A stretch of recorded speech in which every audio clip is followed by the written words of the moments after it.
Your day is full of plans, then a single message arrives and shatters your calm. You feel that familiar rush of frustration, that tightening in your chest. It happens to all of us, this daily wearing away of our peace by forces that seem beyond our influence. But what if the source of your stability was not out there, but entirely within your own mind? The ancient Stoics believed exactly that. Marcus Aurelius wrote, "You have power over your mind, not outside events. Realize this, and you will find strength." This is the heart of practical Stoicism. It is not about ignoring your feelings, but about using a thoughtful and disciplined approach to reasoning in order to build a resilient emotional foundation. In this journey, you will learn specific mental techniques that transform how you handle pressure, disagreement, and setbacks. We will move from ideas to direct application, covering tools like the Dichotomy of Control, which helps you sort through your concerns, cognitive reframing, which shifts your view of obstacles, and awareness practices drawn from ancient wisdom. You will discover how a single change in your perspective can ease a tense situation, and how preparing for hardship can actually make you more resilient. By the end, you will have a clear set of tools to reclaim your inner calm no matter what is happening around you. How much of your daily tension comes from things you cannot truly change? At the heart of Stoic practice is the belief that our mind, not external events, dictates our peace. This is not a vague suggestion, but a detailed model of how your mind operates. Every experience you have is processed in 3 distinct steps. First comes the initial perception, the raw data of what happened. Then comes your judgment, where you assign meaning and value to that event. Finally, you give your assent, a conscious choice to accept that judgment as true. It is in this second step, the space of judgment, where your freedom and power truly reside. Your emotional reactions are not direct responses to the world. They are the consequences of the judgments you have already made. The Stoic teacher Epictetus put it plainly when he said, "Men are not disturbed by things, but by the views which they take of them." Consider a common situation, receiving thoughtful feedback on a project at work. The event itself is simply a series of words spoken or written. One person might judge this as a personal challenge, a sign of their own need for growth. This judgment leads directly to feelings of frustration, uncertainty, and disappointment.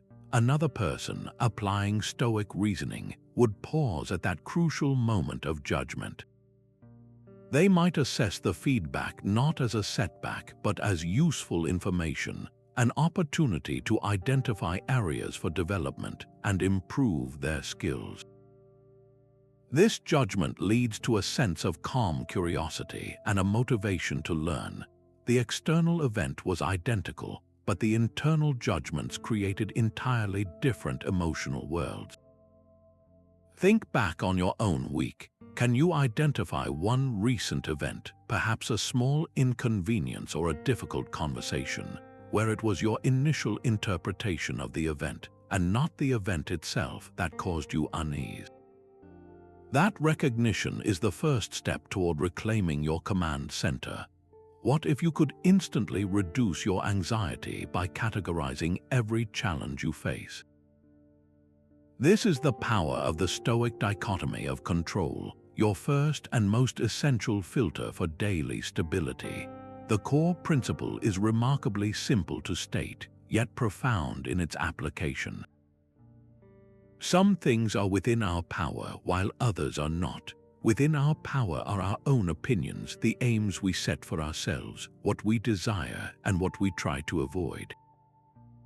In short, everything that is truly our own doing. Everything else lies beyond our direct influence, including how others perceive us, our physical well-being, our material circumstances, and the choices of other people. The Stoic teacher Epictetus began his entire guidebook, the Enchiridion, with this very distinction. He wrote, "Some things are within our power, while others are not." Within our power are opinion, motivation, desire, aversion, and, in a word, whatever is of our own doing. Beyond our power are our body, our property, our reputation, our office, and, in a word, whatever is not of our own doing. Understanding this is not an invitation to passive surrender. It is a call to intelligent action. It directs your energy precisely where it can be most effective, and it frees you from exhausting struggles against the unchangeable. Take the universal frustration of being stuck in an unexpected traffic jam. The traffic itself, the red lights, the behavior of other drivers, these are all outside your direct control. Wishing for them to be different or reacting with irritation only drains your energy and amplifies your stress. What is within your control, however, is your reaction. You can choose to use the time to listen to an interesting audiobook or a favorite piece of music. You can practice mindful breathing, observing the tension in your shoulders and consciously releasing it. You can even use the delay to mentally plan your day, turning lost time into found time. The external event is identical, but your internal world is now one of calm resourcefulness instead of helpless frustration. So let us make this practical right now. Think of 3 things you are genuinely concerned about today. It could be a work deadline, a conversation you need to have, or care for someone close to you. Now take a mental pen and paper and sort them. Which parts of these concerns are truly within your control, and which parts are not? You will likely find that the part you can actually do something about is much smaller and far more manageable than the overwhelming cloud of the entire situation. This act of sorting is not just a list, it is the first step in reclaiming your mental energy. Stoics were early pioneers of a technique we now call cognitive distancing. This is the practice of creating a small space between you and your initial, automatic thoughts, allowing you to observe them rather than being swept away by them. It is the difference between being in a storm and watching the storm from a sheltered vantage point. The core idea is that your thoughts are simply mental events, not necessarily objective truths. This ancient practice finds a powerful echo in modern cognitive behavioral therapy, which also teaches that our emotional reactions often come not from events themselves, but from our unquestioned beliefs about those events. Marcus Aurelius constantly practiced this in his private writings. He advised himself to continually look at things from above, to see the vastness of time and the smallness of the world. This was not about escaping reality, but about gaining a more accurate and less emotionally charged perspective on it. Imagine you feel a sudden surge of frustration after a colleague dismisses your idea in a meeting. The automatic thought might be, "They do not respect me," or "My contributions are worthless." Without cognitive distancing, that thought feels like an absolute fact, and the emotion floods in, tightening your chest and clouding your judgment.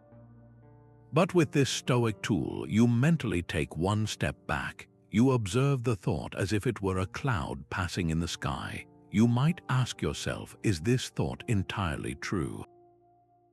Is it possible they are just stressed or have a different perspective? Is my reaction helpful for resolving this situation? By creating that small space, you move from being a prisoner of the emotion to being its observer. You regain the ability to choose a more considered and effective response. Think of a recent moment when a strong feeling, like anxiety or irritation, took hold of you. For just a moment, reflect on what it would have felt like to watch that feeling arise without immediately believing its story. How might that subtle shift have changed your next action? Stoics deliberately think about worst-case scenarios not to be pessimistic, but to become invincible. This practice is known as Premeditatio Malorum, the Premeditation of Difficulties, and it is a profound exercise in emotional preparation. It is the calm, rational rehearsal of potential challenges, not to feed anxiety, but to disarm it by stripping away the element of surprise. The goal is to see the potential setback clearly, accept its possibility, and realize you would still be able to carry on. This is the opposite of anxious worry, which is a passive and fearful state. Premeditatio is an active, controlled process that builds strength and foresight. Seneca wrote extensively about this, advising his friend Lucilius to regularly spend some days in the most humble mode of life, with coarse food and rough clothing. He suggested asking yourself, is this the condition I so feared? By doing this, you are not inviting hardship, you are demonstrating to yourself that you can withstand it, which dramatically reduces its power to intimidate you. The emotional sting of any potential loss comes largely from its suddenness and our lack of preparation. By mentally visiting that possibility in advance, we become familiar with the terrain, and the fear of the unknown begins to fade. Think of a difficult conversation you need to have, perhaps with a family member or a colleague. Your mind might be swirling with what-ifs, creating a cloud of dread. Now, instead of avoiding those thoughts, engage with them deliberately. Sit down for a few minutes and calmly visualize the conversation not going as you hope. Imagine the other person reacting with disappointment or even frustration. Then, mentally walk yourself through your response. What would you say next? How would you remain calm? What part of your character and your values would remain firmly within your control? You are not practicing for failure, you are practicing for composure. You are mapping out the emotional landscape so that if you ever have to travel through it, you are not lost. This exercise transforms the unknown from a monster in the shadows into a manageable set of circumstances. Try this for the next 2 minutes. Pick a common daily concern, perhaps about a work project or a personal commitment. Allow yourself to visualize it going wrong. Then ask yourself this crucial question: if that happened, what would still be within my power? You would still have your ability to choose your response. You would still have your capacity to learn and adapt. You would still have your fundamental resilience. Seeing this clearly does not make the challenge disappear, but it reveals the unshakable ground you always stand upon. The Stoic does not merely endure life's events, they embrace them as necessary. This is the profound shift from passive resignation to active engagement known as amor fati, a love of one's fate. It is the decision to welcome every single occurrence, not with gritted teeth, but with an open heart, seeing each moment as the raw material for your growth. Marcus Aurelius captured this spirit perfectly in his private meditations, writing, "A blazing fire makes flame and brightness out of everything that is thrown into it." He saw every event, especially the difficult ones, as fuel for the inner fire of his own character. This is not about pretending that hardship feels good. It is about recognizing that within every obstacle lies the very opportunity you need to practice a virtue like patience, courage, or perseverance. Think of the difference between someone who misses a promotion they deeply wanted. One reaction is to see it as a pure failure, a confirmation of their inadequacy, leading to bitterness and a feeling of being stuck. The person practicing amor fati makes a different choice. They actively look for the good woven into the disappointment. Perhaps this missed opportunity is a signal to develop a new skill they had neglected. Maybe it frees them to finally explore a different career path they had been too cautious to consider. The event itself is the same, but the second individual transforms it from a setback into a pivot point, all by changing the story they tell about it. This is how you turn fate into an ally. Recall a recent disappointment in your own life, something that felt like a clear loss. For a moment, set aside the initial sting and ask yourself, what is one potential benefit or lesson this situation might contain? Perhaps it taught you something about your own resilience. Maybe it revealed a truer priority you had overlooked. The act of searching for that single hidden gift is the first step in loving your fate. When a problem feels overwhelming, the Stoics had a mental trick to instantly shrink it. They called this practice the view from above. It is a guided visualization designed to place your immediate worries against the immense backdrop of the cosmos, revealing their true, manageable scale. You mentally pull the camera back, first seeing yourself in your room, then your building, then your entire city from the sky.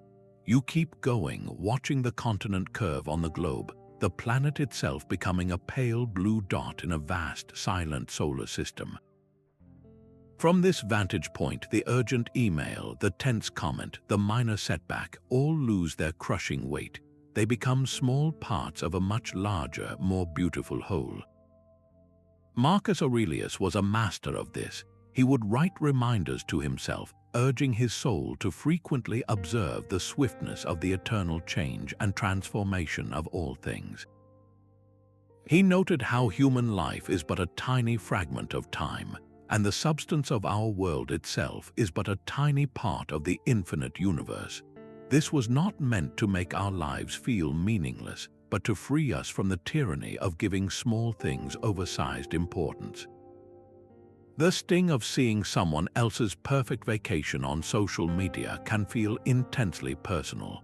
From the cosmic view, however, you see a single human sharing a curated moment, one among billions of others, all navigating their own complex journeys. The brief conflict with a family member over a chore shifts from a major drama to a fleeting moment of friction in a long, shared history.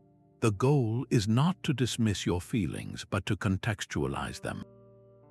This perspective grants you the emotional space to choose your response rather than being consumed by the reaction. The next time a minor stress begins to tighten your shoulders, pause for just 30 seconds.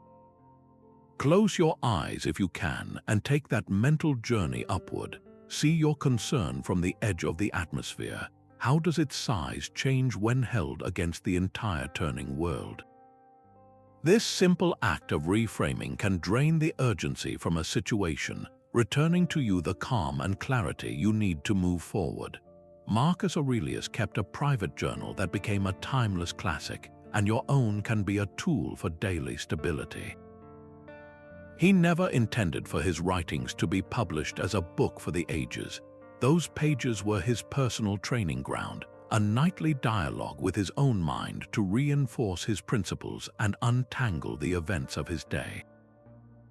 This practice of Stoic journaling is not about recording a simple diary of what you did, but about actively engaging in a conversation with your own judgments.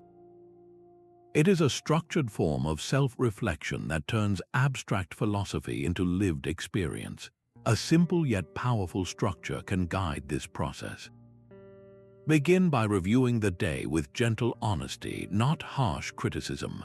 Look back at one or two specific moments that stirred a strong emotion, whether frustration, pride, or uncertainty.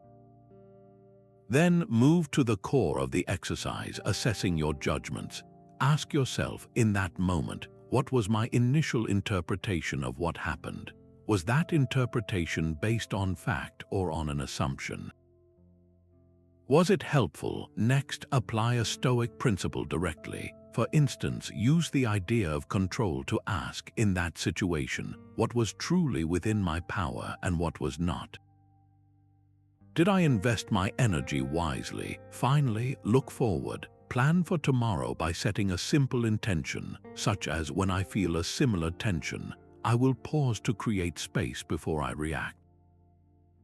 Imagine a nightly entry after a challenging day at work. You might write, "Today my manager changed the project deadline unexpectedly. My initial judgment was that this was unfair and disrespectful of my time, which led to feelings of frustration.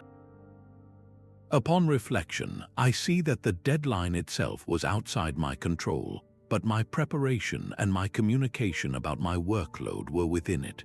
My judgment that it was a personal slight was an assumption, not a fact."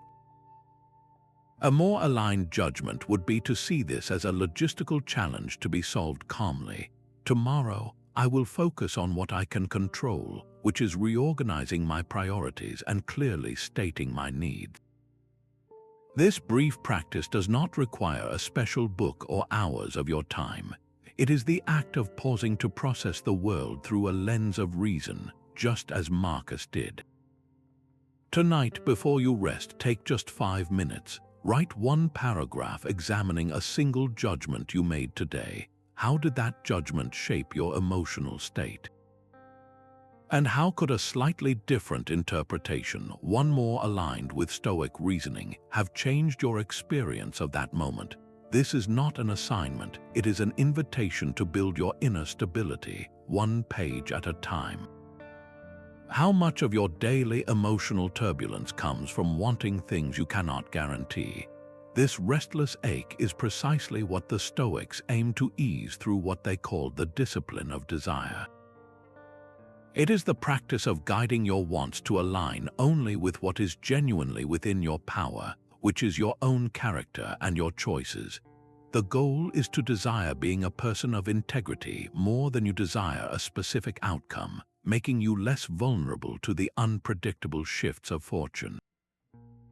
Epictetus, who taught this with great clarity, explained that freedom is secured not by fulfilling your desires but by mastering them. He wrote, "Freedom is not achieved by satisfying desire but by letting it go."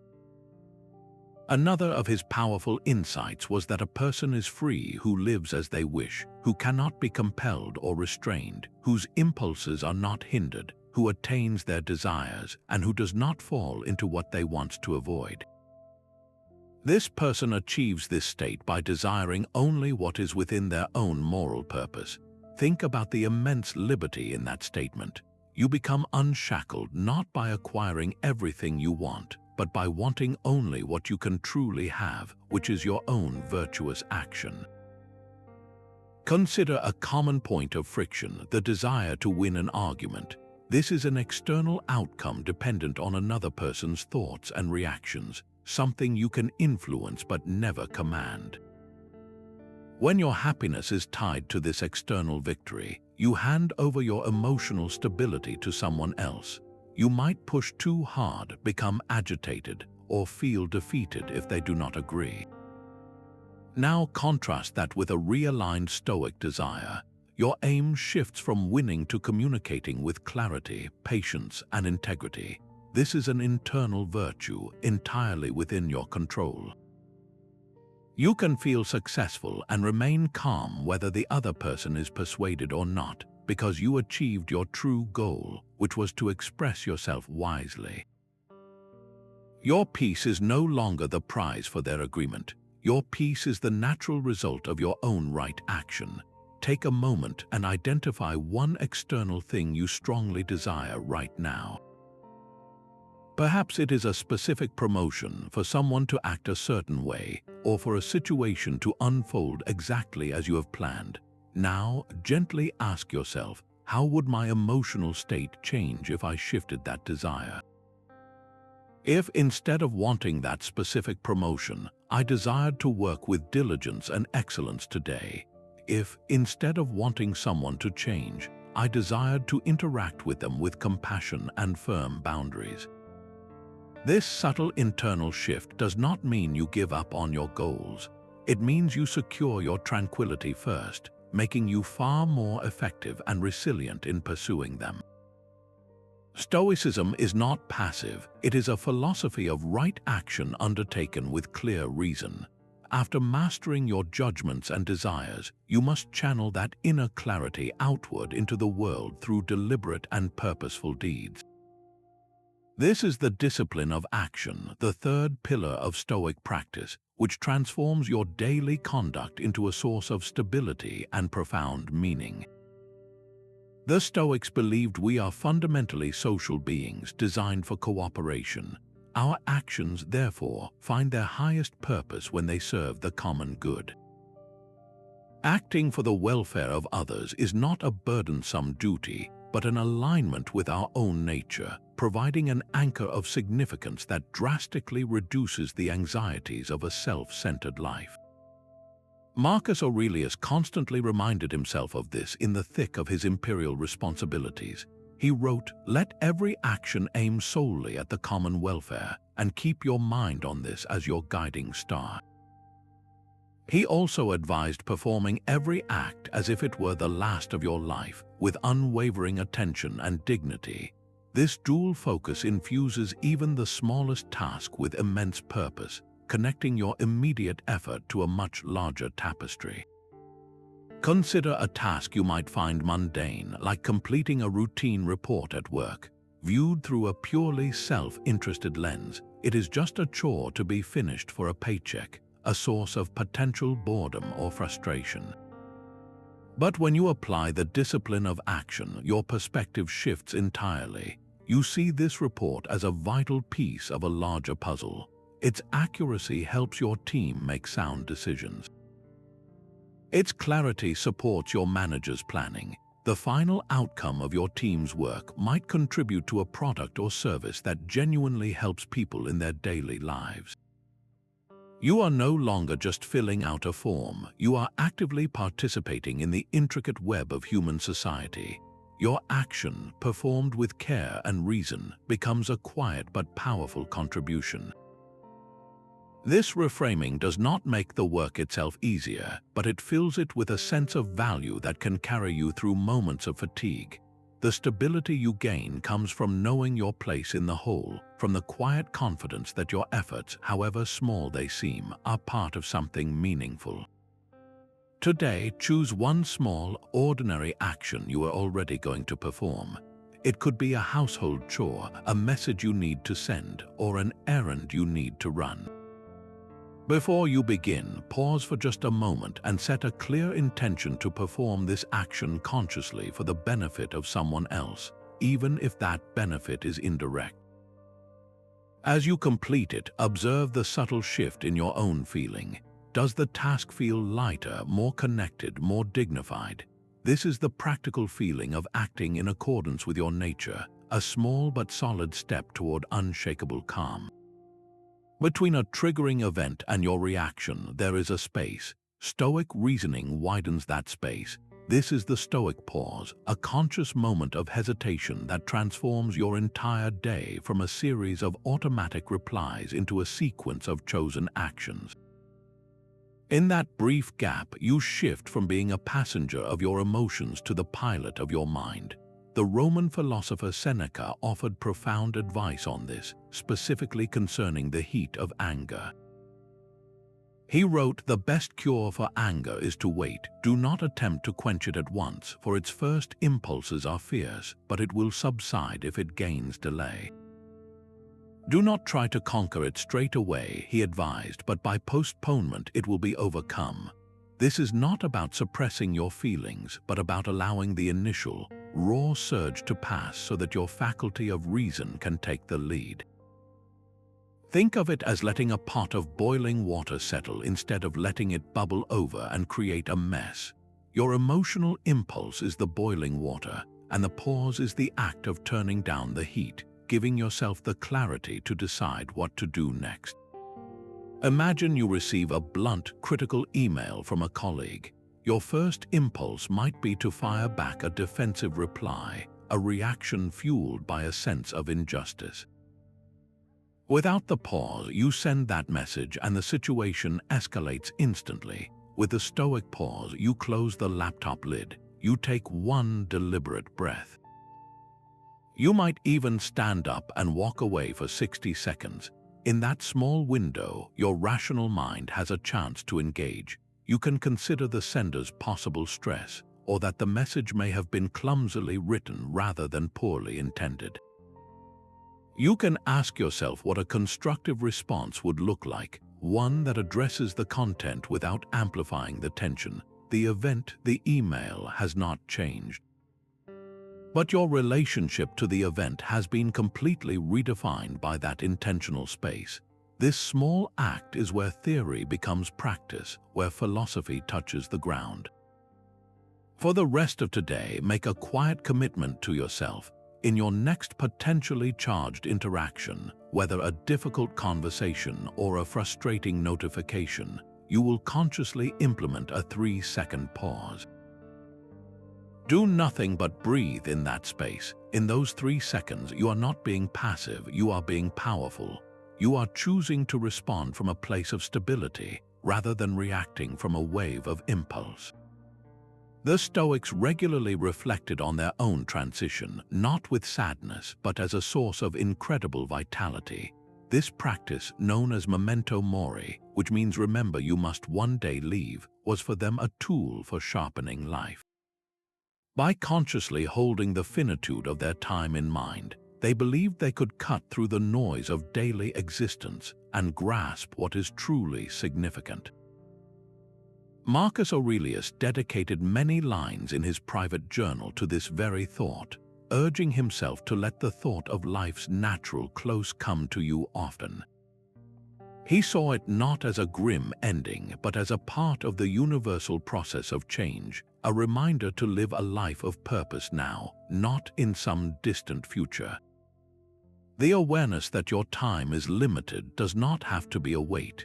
It can be the very thing that lifts you, forcing a gentle but constant re-evaluation of your priorities. Imagine you are stuck in that stressful, crawling commute, feeling your irritation rise with each minute lost. Now, introduce the memento mori perspective. Is this how you would choose to spend a precious portion of your final week, simmering in frustration over a traffic pattern you cannot alter? The question is not meant to scare you, but to liberate you. It instantly reframes the situation, shifting your focus from the uncontrollable delay to the one thing you can always control, your inner state in this present, irreplaceable moment. The same principle applies to a meeting that feels pointless or a minor social slight that consumes your thoughts. When viewed against the backdrop of a life well lived, these concerns often shrink to their proper, minuscule size. Their power to agitate you dissolves, not because they are not real, but because they are not important. This week holds a finite number of hours.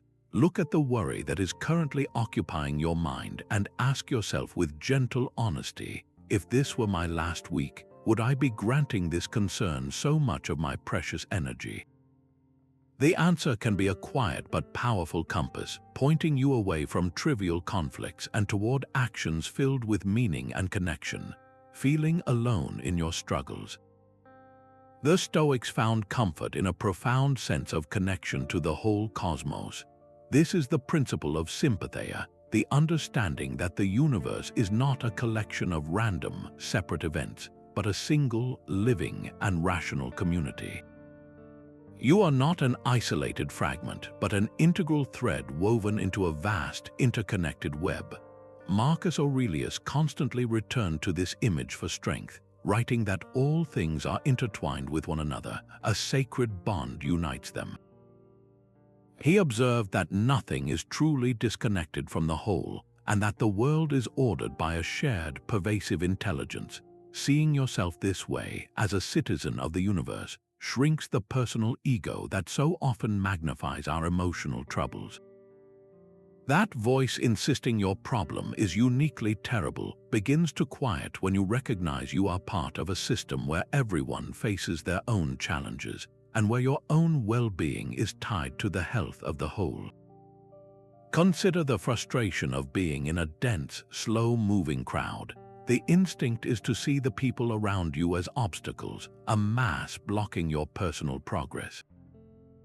This perspective can breed irritation and a sense of separation. Now apply the lens of sympatheia. Each person in that crowd is a center of their own universe, with their own hopes, deadlines, and worries just like you. You are not trapped by a faceless barrier, you are flowing within a river of shared human experience, all moving through the same moment together. This subtle mental shift transforms the feeling of friction into one of shared presence. Your personal frustration is absorbed into the larger, common reality of collective existence. This interconnectedness is not just philosophical, it is deeply practical. Your own peace of mind is intrinsically linked to the well-being of your neighbor, your colleague, even the stranger you pass on the street. When you act with patience towards others, you contribute to a reservoir of communal calm from which you yourself will one day draw. For a moment, bring to mind one specific way your own sense of stability is supported by the actions of others in your community. Perhaps it is the quiet reliability of a delivery person, the friendly nod from a neighbor, or the collective focus in a place of work. Recognizing this web of mutual support can be the first step toward a more resilient and less lonely existence. The impediment to action advances action. What stands in the way becomes the way. This powerful Stoic principle, written by Marcus Aurelius, transforms the very nature of the problems we face. It is not a call for naive optimism, but for a radical reinterpretation led by your faculty of reason. A true Stoic looks at a barrier and does not see a stop sign. They see a detour sign pointing toward a different, often more valuable path of personal development. The obstacle itself becomes the raw material for building patience, creativity, or courage you might not have developed otherwise. Marcus Aurelius put it directly when he wrote, "The impediment to action advances action." What stands in the way becomes the way. He was reminding himself that within every blockage lies the potential for a new kind of forward motion, a movement of the soul. Consider the story of a musician who develops a physical challenge, temporarily shifting their ability to practice their instrument for hours as they once did. The obvious path is redirected. A non-Stoic response might be discouragement, a feeling that their career and passion are stalled. But by applying this principle, the musician can use reason to find the way through. They cannot practice physically, but they can study music theory with a depth they never had time for. They can compose new pieces mentally, strengthening their inner ear. They can mentor a younger student, deepening their own understanding by teaching. The challenge, the impediment, literally advances their action into new domains of their craft, building a more resilient and versatile artistic character. This is how you turn a wall into a doorway. Your own daily interruptions and frustrations are your training ground. That project delay is not just a setback, it is an invitation to practice patience and flexible thinking. That difficult person is not merely a source of stress, they are a sparring partner for your empathy and your ability to set calm boundaries. The obstacle is not something to be merely endured, it is the very thing that sculpts your strength. So bring to mind one specific obstacle you are facing right now, a recurring frustration or a sudden complication. Now, ask yourself this deliberate question: if this barrier were intentionally designed as a lesson for me, what virtue could it be teaching?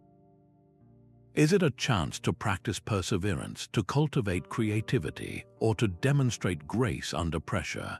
Identify just one way this apparent roadblock could be used as fuel for your growth. The path forward is not around it, but directly through it, transformed by your perception. For the Stoic, there is only one thing to fear: failing to act with virtue. Everything else is secondary. This single idea is the bedrock of their entire philosophy and the ultimate source of the emotional stability we have been exploring. If your inner peace depends on holding onto your job, your savings, or your social standing, then you have built your house on sand. The smallest shift in circumstance can wash it all away.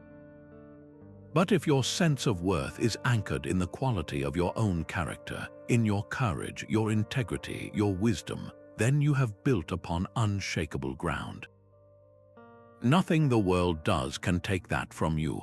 Epictetus framed this with his typical clarity, stating that the essence of the good is a certain kind of moral purpose, and the essence of evil is a certain kind of moral purpose. What does he leave out? Everything else, your body, your possessions, your reputation. These are not the good. They are merely the materials you use to practice the good. This is why the Stoic can face change with a steady heart. They are not losing anything of true value. Consider the emotional turbulence of someone relentlessly chasing fame or public approval. Their daily mood swings with every like, every comment, every piece of feedback from an audience they cannot control. A critical review feels like a personal challenge, a drop in followers like a genuine shift. Their emotional state is a puppet, and the external world holds all the strings. Now, contrast this with the person who has internalized the sole good of virtue. Their goal is not to be praised, but to be praiseworthy. They focus on acting with justice and honesty in their work, whether anyone is watching or not. The outcome, whether they receive acclaim or criticism, is indifferent to their core sense of self. The satisfaction comes from knowing they acted rightly. This provides a stable, deep-seated satisfaction that no fluctuation in popular opinion can ever touch. Think back on a recent success of yours, something you worked hard to achieve. Now, gently shift your perspective for a moment. Set aside the outcome, the result you were hoping for. Instead, evaluate that experience through the single lens of virtue. Did you act with integrity throughout the process? Did you treat others with fairness? Did you demonstrate courage in the face of difficulty? The answer to that question, not the trophy on the shelf or the number in your bank account, is the true measure of that endeavor. Anger is a brief madness, and Stoicism offers a rational antidote. This intense emotion, which Seneca described as the most destructive passion, is not an unavoidable eruption but a specific failure of reason. The Stoic view is that anger always begins with a silent, internal verdict, the judgment that you have suffered an injustice. It is not the event itself that causes the fire, but your immediate and unquestioned conclusion that you have been wronged. Seneca wrote in his powerful essay on anger that the greatest remedy for anger is to wait, to give the initial surge time to subside so that the fog of passion can clear and reveal the truth of the situation. Your first impulse is almost never your wisest. The reasoning process to dismantle anger involves a deliberate series of steps. First, you must invoke the pause, creating that crucial space between the trigger and your reaction.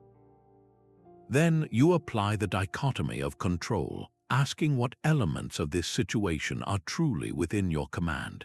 Is another person's behavior on your list? It is not. Their actions belong to the category of things not within your power. Your own judgment and your response, however, are entirely yours. Next, you engage in cognitive distancing, observing the thought, "He wronged me," as a hypothesis rather than a fact. Is this interpretation absolutely true? Could there be another explanation for their actions, such as haste, misunderstanding, or their own personal struggle? By dissecting the initial judgment of injustice, you often find it is built on a shaky foundation of assumption. Consider the modern scenario of road rage. Another driver cuts you off abruptly. The automatic judgment is that this was a deliberate act of disrespect, an injustice against your safety and your right of way. This judgment ignites the anger, your heart rate spikes, and you might feel a compulsion to retaliate with a honk or a gesture.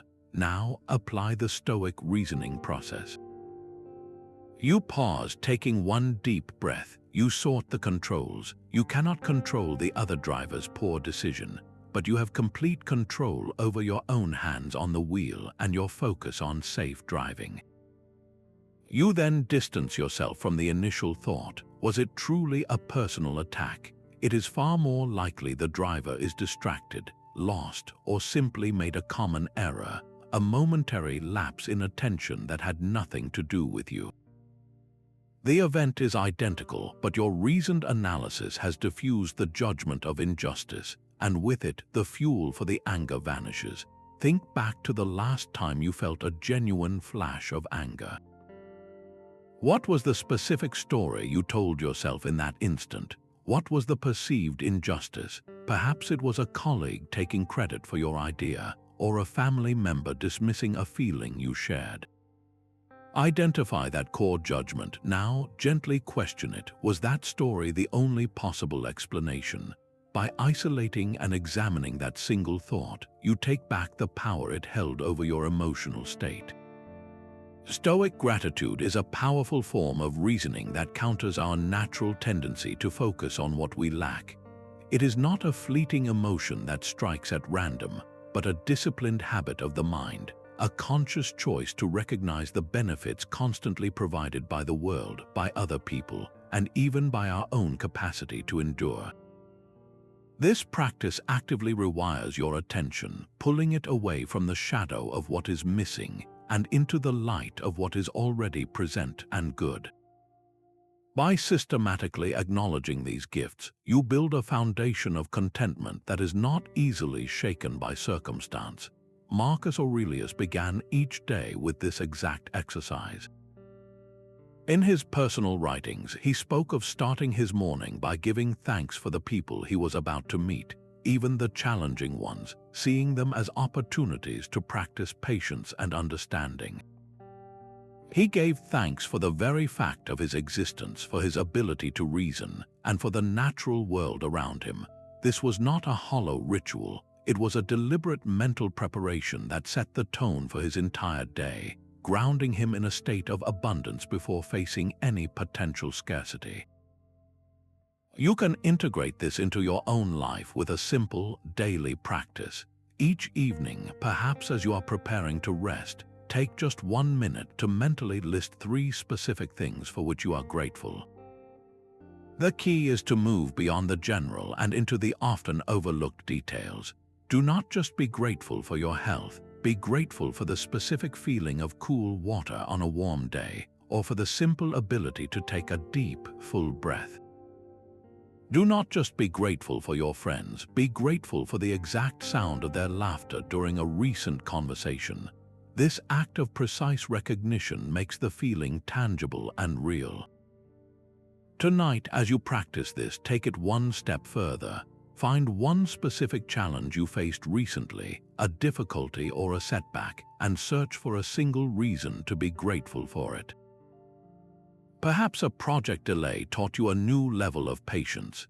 Maybe a misunderstanding with a loved one ultimately deepened your communication. This is the ultimate application of Stoic reasoning, turning the very obstacle that stood in your way into a source of thankful reflection. How does the weight of that past experience shift when you actively look for a fragment of gratitude? Anxiety lives in the future. Stoic reasoning anchors you firmly in the present, the only time you can actually act. The relentless churn of what-ifs and worst-case scenarios is a place where your mind travels, but your power never does. The Stoics understood this fundamental mismatch, this draining of your current strength for a battle that has not yet arrived and may never come. Seneca offered a clear insight into this human habit when he wrote, "We suffer more often in imagination than in reality. The future you worry about is almost always a distorted vision, amplified by fear and stripped of the context and resources you will actually have when that moment arrives." Your frantic mental rehearsal for a difficult situation is not preparation. It is a form of struggle you are choosing to experience now for an event that does not exist. The rational response is to redirect that energy from the uncontrollable future to the manageable present. Your duty is not to solve every potential problem on the horizon, but to do what is right and necessary right now. Think about the common unease surrounding a future presentation at work or school. The mind leaps forward to the moment of standing before an audience, imagining stuttering, forgetting key points, or facing tough questions. This projection creates a very real physical response, a tightening in your chest and a restless mind. But in this present moment, are you actually giving the presentation? No, you are likely sitting somewhere safe, and the only thing within your direct control is your preparation. The Stoic shift is to pull your focus entirely into that preparation. What one piece of research can you complete today? Can you practice the opening paragraph aloud just once? Can you organize your notes into a clearer structure? Each of these is a concrete, present-moment action that builds genuine competence and confidence. The worry about the future presentation is a distant cloud on the horizon, but your preparation is the solid ground beneath your feet. You cannot command the weather, but you can surely strengthen your shelter. So bring to mind one specific future event that stirs a sense of unease within you. It might be a medical appointment, a difficult conversation, or a financial deadline. Now take a pen and paper, or just a quiet moment of thought, and answer this with precision. What is one single, concrete action you can take today, no matter how small, that would represent a constructive step toward meeting that future moment with greater readiness? This action is your anchor. It is the tangible proof that you are not helpless, that your power resides not in predicting the storm, but in building your boat. The Stoics intentionally practiced being uncomfortable to build an inner fortress that no external circumstance could breach. This exercise, known as voluntary discomfort, was a core part of their training. It was never about self-punishment or denying oneself joy. Instead, it was a deliberate and temporary experiment, like a fire drill for the soul, designed to prove a profound truth to the person practicing it. The goal was to demonstrate, through direct experience, that your happiness and your core self do not actually depend on the cushions of external comfort you normally rely on. The philosopher Musonius Rufus taught this with great clarity, arguing that we should periodically practice living with less.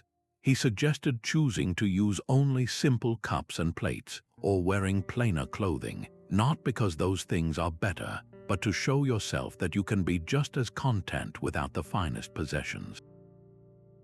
Seneca echoed this, advising his friend to set aside a certain number of days each month to live with the most frugal means, with rough clothing and coarse bread. He wrote that you should do this to prove to yourself that a person can endure the very things they often fear. You are not preparing for a life of hardship, you are inoculating yourself against the fear of it. This practice systematically dismantles the power that potential loss holds over your mind. When you know from personal experience that you can handle a cold room, a simple meal, or a minor inconvenience without your inner peace fracturing, you carry that confidence into every other part of your life. The potential for discomfort loses its power to intimidate you. Consider practical ways to integrate this into a modern routine.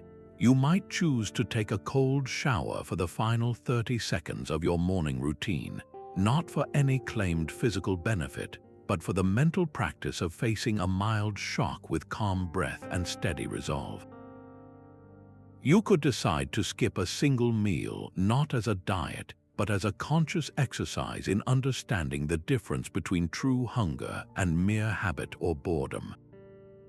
You might even choose to sleep on a firmer surface for one night, or to spend an entire evening without any digital entertainment, simply sitting with your own thoughts.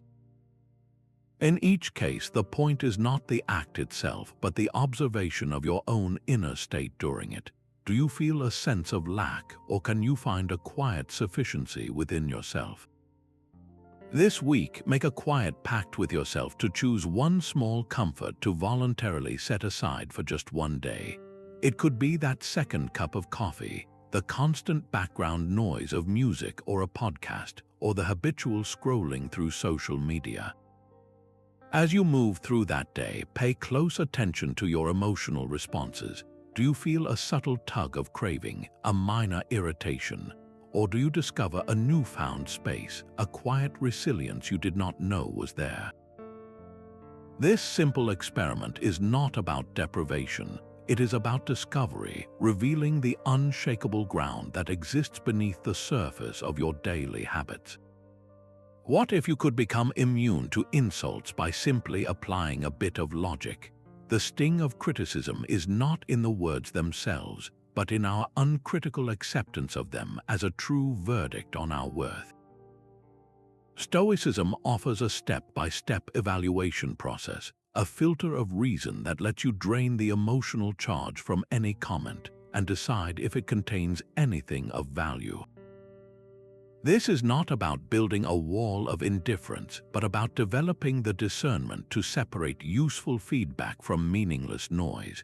The first question to ask is about the source. Is this person knowledgeable in the matter they are addressing? A comment on your cooking from a renowned chef carries a different potential weight than the same comment from a stranger who has never boiled an egg. Next, consider the intention behind the words. Was the observation offered with a genuine desire to help you improve, or was it launched from a place of personal frustration or a desire to cause upset? Intent is the lens that drastically changes the meaning of the message. Finally, and most importantly, you must look for any kernel of truth within the statement, however poorly it was delivered. Is there a single, actionable piece of information you can extract and use for your own growth? If, after this rational triage, you find the criticism comes from an uninformed source, is unkind in intent, and contains no truth, your course is clear. You simply set it aside, not with anger, but with the calm understanding that it has nothing to do with you. It is simply someone else's opinion, and as Marcus Aurelius reminded himself, the person acting unkindly has their own action as the consequence of their own misunderstanding. That is their experience to carry, not yours. Imagine receiving a harsh, unfair remark in an online discussion. The immediate, raw reaction is a flush of heat, a defensive posture, and a compelling urge to fire back a sharp reply.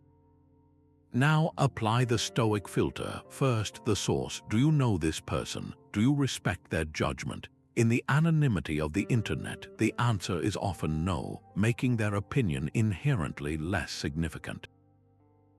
Second, the intention. The tone of the message is clearly aggressive and dismissive, aimed at provoking a reaction, not at fostering understanding. Its purpose is not to help but to provoke. Third, the truth. You scrutinize the comment for any constructive element. It contains only a personal remark with no reference to the actual topic being discussed. The evaluation is complete. The comment is revealed as empty, a mere reflection of the other person's state of mind. You feel no need to engage because you have not accepted the bait. Your peace remains intact, protected by your own reasoning. Think back to a specific criticism from your past that stung you deeply. It could have been from a boss, a family member, or a friend. Now, re-examine that memory through this three-part filter. Who was the source, and what was their real intention? Was there any hidden truth in their words that you could have used, even if the delivery was flawed? This act of re-evaluation does not change the past, but it can permanently soften the hold that memory has on your present peace. The Stoic path to getting everything you want is to want everything you already have. This is the art of contentment, a state not of passive resignation but of active and rational appreciation. Our modern world constantly whispers that happiness lies just one purchase away, one achievement beyond our current reach. This restless longing is, according to Stoic reasoning, a fundamental error in our logic about what constitutes a good and fulfilling life.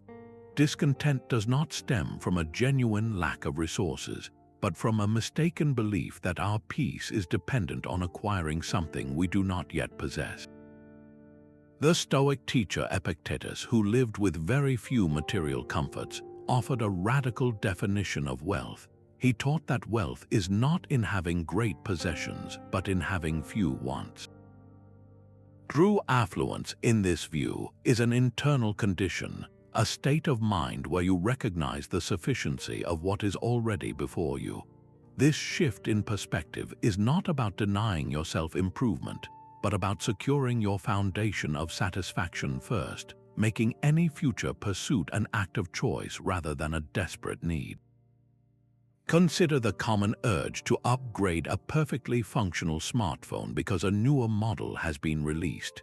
The restless mind focuses on the slightly better camera, the marginally faster processor, features you have lived without perfectly well until this moment. This desire creates a subtle sense of lack, a feeling that your current device is now inadequate. The Stoic approach applies reason to this impulse. It asks you to pause and fully appreciate the device you hold. This small rectangle is a gateway to nearly all human knowledge. It connects you instantly to loved ones across vast distances. It holds your schedule, your music, your books. Its functionality is, by any historical standard, nothing short of miraculous. By consciously shifting your focus from what is missing to the immense utility that is already present, you transform the object from a source of wanting into a source of genuine gratitude. The object has not changed, but your relationship to it has been completely redefined. This week, take a quiet 5 minutes to walk slowly through your own home. Let your eyes fall on 3 ordinary items you use regularly, perhaps a reliable coffee maker, a comfortable chair, or a simple lamp that illuminates your evening. For each one, do not just see the object, but consciously reflect on its specific utility and the small ways it supports your daily life. How does this simple act of directed attention alter your feeling of wealth in this very moment? Your smartphone is a constant test of your Stoic reasoning. Here is how to pass. The steady stream of notifications, news alerts, and social updates is not just a modern convenience, it is a modern arena for your attention and your peace. Every alert is a small external event, and your reaction to it is a choice guided by the very principles we have explored. The central tool for navigating this digital environment remains the dichotomy of control. You cannot manage the endless flow of information being created in the world, the systems designed to capture your attention, or the actions of other people online. These all lie firmly beyond your command. What you do control with complete authority is your own focus. You decide what you engage with, which sources you follow, and how much time you willingly offer to a platform. This is the practice of cultivating an intentional media diet, consciously selecting the information that nourishes your mind and letting go of what merely unsettles it. Seneca's insight into the shortness of life is deeply relevant here. He wrote that life is long if you know how to use it, but we are not short of time, we are wasteful of it. He reflected on how much of our precious time is lost to aimless activities and distractions. In our age, this often takes the form of endless, passive scrolling through content that leaves us feeling more hollow and restless than when we began. A practical application of this is a Stoic digital reset, which is less about total avoidance and more about applying thoughtful boundaries. This could mean deciding to check the news only once per day at a set time, rather than allowing alerts to interrupt your focus throughout the workday. It could involve the conscious shaping of your social media feeds, stepping back from accounts that often stir comparison or frustration, and following instead those that offer real learning or inspiration. You are not trying to escape the world, you are choosing to connect with it on your own reasoned terms. For the next 24 hours, conduct a simple review of your own phone usage. Do not judge yourself, simply observe. Notice which app or habit most often draws you into a state of reactivity or distraction. Then apply the filter of control. Is this something you can consciously choose to limit? Can you move that app off your home screen or set a timer for its use? This small, deliberate act is a modern form of Stoic discipline, a reaffirmation that your attention is your most valuable resource and you are its guardian. Stoic strength is not built in a single day, but in the 1,000 small moments you choose reason over reaction. This is the quiet, cumulative work of emotional resilience. Each time you pause before responding to a difficult message, each instance you consciously reframe a minor setback as a training exercise, you are laying another brick in the inner fortress of your mind. These are not isolated events. They are deliberate repetitions that gradually rewire your brain's default pathways, making calm reason an ever more accessible and automatic response. Seneca beautifully captured this process when he described the need to build up your mind and fortify it so it becomes a stronghold that nothing can overwhelm. He emphasized that this was not a single project, but a continuous practice of adding one solid layer after another. The power comes not from a single grand gesture, but from the relentless consistency of your daily commitment. Consider the simple act of pausing for just 3 seconds before you speak in a meeting. On its own, that single pause might seem insignificant, but repeated over dozens of meetings, it transforms your entire presence. You stop being the person who reacts impulsively to every comment and become the person who listens deeply and responds with considered wisdom. Your colleagues begin to see you as a pillar of calm, and that perception reinforces your own growing self-trust. Or think about the daily practice of reframing one minor irritation, like a spilled coffee or a delayed train. Each time you successfully shift your perspective from frustration to acceptance, you are not just solving that one moment, you are strengthening the mental muscle you will need when a truly significant challenge arises. The obstacle that would have once derailed your entire week now becomes a manageable bump in the road because you have navigated 100 smaller versions already. Your resilience is forged in these ordinary fires, so here is an invitation for the next 7 days. Choose one tiny Stoic practice to commit to with absolute consistency. It could be taking 60 seconds each morning to practice the view from above, mentally rising above your immediate concerns to see your place in the vast cosmos. It could be the nightly journaling exercise, examining just one judgment from your day, or it could be the simple 3-second pause before you speak in a charged conversation. Do not try to do everything at once. The goal is to prove to yourself the compound effect of a single, repeated action. After 7 days of this focused practice, what subtle shift might you notice in your foundational sense of stability? What if everything happening, even the difficult parts, is part of a perfectly ordered, rational whole? This is the Stoic concept of Providence, a profound trust in a universe guided by intelligent and benevolent law. It is the final piece that allows all the other practices to click into place, offering a deep and abiding peace that comes not from controlling your world, but from trusting its fundamental nature. This trust helps you accept events more readily, believing they serve a purpose in the grand design, even when that purpose lies far beyond your current understanding. The early Stoic Cleans captured this devotional trust in his hymn to Zeus, writing that no deed is done on earth without your office, nor in the divine ethereal sphere, nor upon the sea, save what misguided people do in their own thoughtlessness. He saw a cosmos where even apparent disorder was part of a larger, meaningful order. Marcus Aurelius constantly returned to this idea for his own strength, reflecting on the beauty of a universe governed by law. He wrote that everything which happens justly, and that if you look closely, you will see this to be so. He was not speaking of a shallow personal justice, but of the intricate causal harmony of nature itself, where every event is the necessary result of all that came before. Think of the emotional turmoil of an unexpected job transition.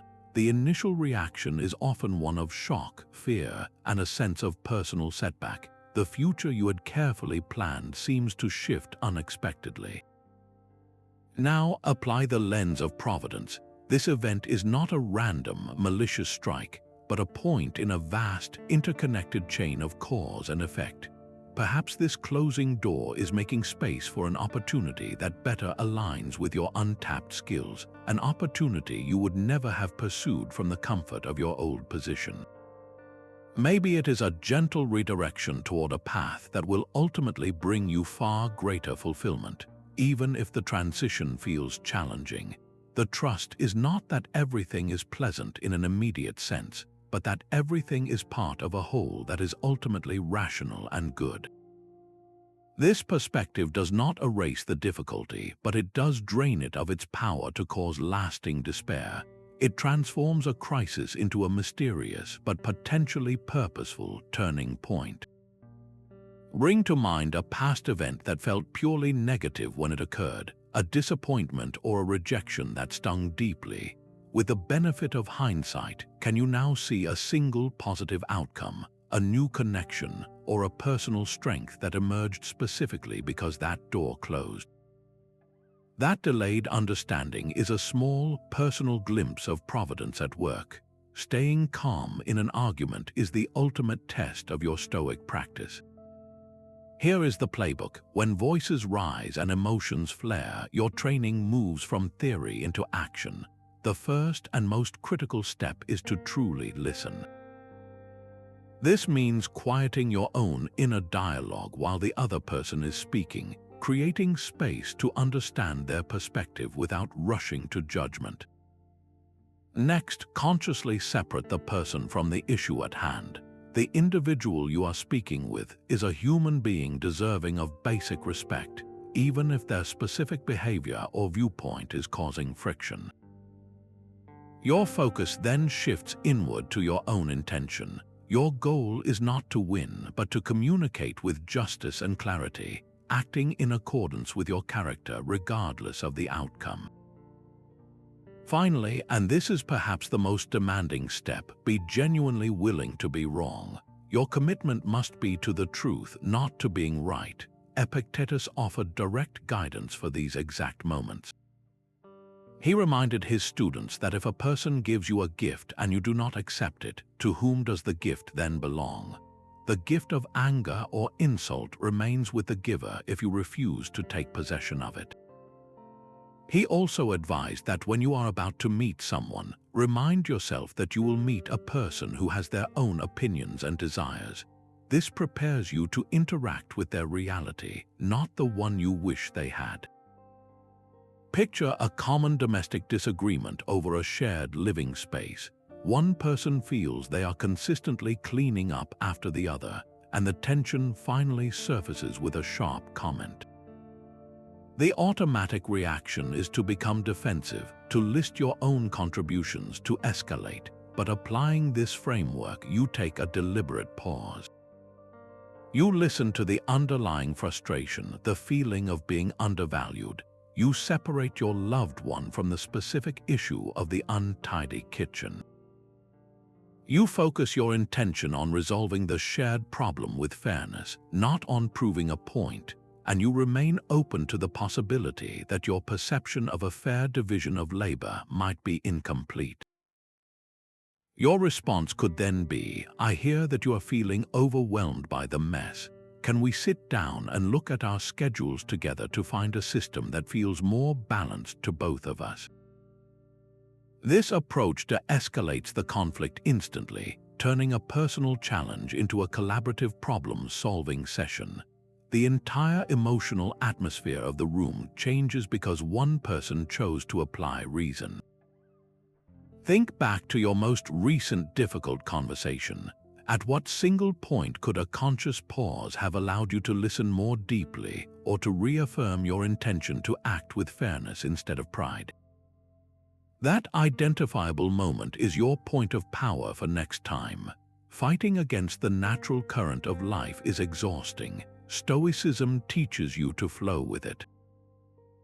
This is the core of living in accordance with nature, a principle that calls for accepting the inherent impermanence of all things. The world is in a constant state of transformation, a beautiful and necessary cycle of growth, transition, and renewal. To resist this fundamental truth is to create a deep internal friction, a source of emotional strain that is entirely within your power to release. The ancient philosopher Heraclitus, whose ideas the Stoics deeply admired, captured this perfectly with his famous observation that everything flows.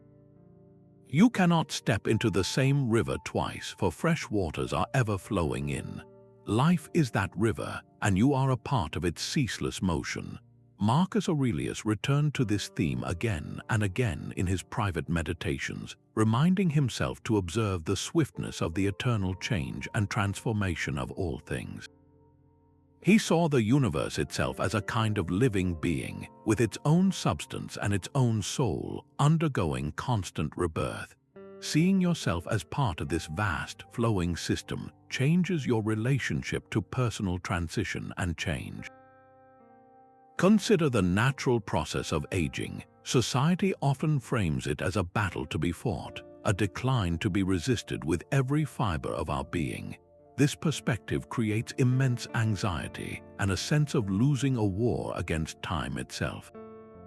The Stoic approach is to see each phase of life as a natural and dignified stage in the human journey. The energy of youth gives way to the wisdom of experience, just as the vibrant green of spring leaves naturally transitions to the brilliant gold of autumn. One is not better than the other, they are simply different, necessary chapters in a complete story. This same principle applies to the evolution of relationships. A friendship that was once deeply close may naturally drift as your lives and priorities shift. The Stoic does not interpret this as a personal failure or a betrayal, but as a part of life's organic flow. People grow and change, and paths that once ran together may gently diverge. Accepting this reality allows you to cherish the memory of the connection without clinging to a form that no longer exists, freeing you to appreciate the new relationships that are meant for your present chapter. Even the end of a significant project, whether a job or a creative endeavor, can be reframed. Its conclusion is not an erasure of its value, but the natural completion of its cycle, making space for the next beginning. The emotional resistance we feel is often just our struggle against this natural rhythm. Bring to mind one area of your own life where you feel a sense of resistance, where you are pushing hard against a change that seems inevitable. It might be a shift in your family dynamic, a new direction in your career, or even the gradual changing of your own body. For just a moment, stop pushing. What would it feel like to loosen your grip, to accept that this, too, is part of the river's flow?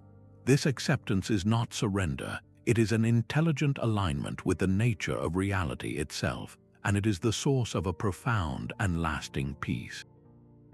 The first hour of your morning can prepare you for the day ahead if you use it like a Stoic. This is not about adding more tasks to your list, but about reclaiming the quiet space before the world makes its demands. It is a ritual of intention, a way to nourish your mind before you face what comes. Marcus Aurelius began his own days with written reminders, preparing his character for the interactions to come. He would tell himself, when you wake up in the morning, tell yourself the people you will meet today will be meddling, ungrateful, arrogant, dishonest, jealous, and surly. He did not write this to breed cynicism, but to fortify his compassion. By anticipating the challenging behaviors of others, he could meet them not with surprise and irritation, but with a pre-chosen virtue, understanding that their actions come from their own lack of understanding about what is good. Your own Stoic preparation can be a simple 5-minute practice that builds this same resilient foundation. Start by finding just 1 minute of stillness. Sit comfortably, close your eyes, and take 3 slow, deep breaths. Do not try to empty your mind, simply allow it to settle. Then move to a moment of gentle foresight. Softly bring to mind 1 or 2 potential challenges this day might hold. Perhaps a difficult conversation, a tedious task, or a project that feels demanding. Visualize these not as threats but as opportunities to practice patience, diligence, or courage. See yourself navigating them with calm reason. Finally, set a clear, virtue-based intention. Whisper it to yourself, "Today I will act with kindness, especially when I feel rushed," or "Today I will focus only on what is within my control." This intention becomes your guiding star, the touchstone you can return to when the day grows loud. This small investment of time transforms your entire orientation. You are no longer a passive recipient of whatever the day brings. You become the active architect of your own response. Tomorrow morning, before you check your phone or speak to anyone, design your own Stoic beginning. What one virtue will you choose to be your companion for the next 24 hours? Emotional stability is not a life free from challenge, but a mind trained to meet it. This entire journey has been about practical tools, not abstract theories. You began by discovering the fundamental space between an event and your reaction, learning that your judgments, not the events themselves, are the true source of your emotional world. You were given the essential filter of the Dichotomy of Control, a mental sorting mechanism that instantly directs your energy toward what you can influence and frees you from exhausting struggles against the unchangeable. You practiced cognitive distancing, watching your thoughts like clouds in the sky instead of being swept away by the storm. You explored the transformative power of amor fati, learning to embrace your path and see every obstacle as the necessary fuel for your growth. And you were introduced to daily rituals, from morning intention setting to evening reflection, that turn these principles from ideas into lived experience. The ultimate promise of this practice was articulated perfectly by Epictetus. He wrote, "Freedom is the only worthy goal in life, and it is won by disregarding things that lie beyond our control." Your peace was never out there waiting for the world to be perfect. It was always in here, in the consistent application of your own reasoned choice. As this exploration closes, take a quiet moment and ask yourself this: which one single practice from all we have discussed will you commit to first? Will it be the daily pause, the view from above, or the simple act of reframing one daily obstacle? Your journey toward unshakable calm begins with that one decision. We would love to hear which tool resonates most with you. Share your own experiences with Stoic reasoning in the comments below, and if you are ready for more practical philosophy, subscribe to continue building your resilient life.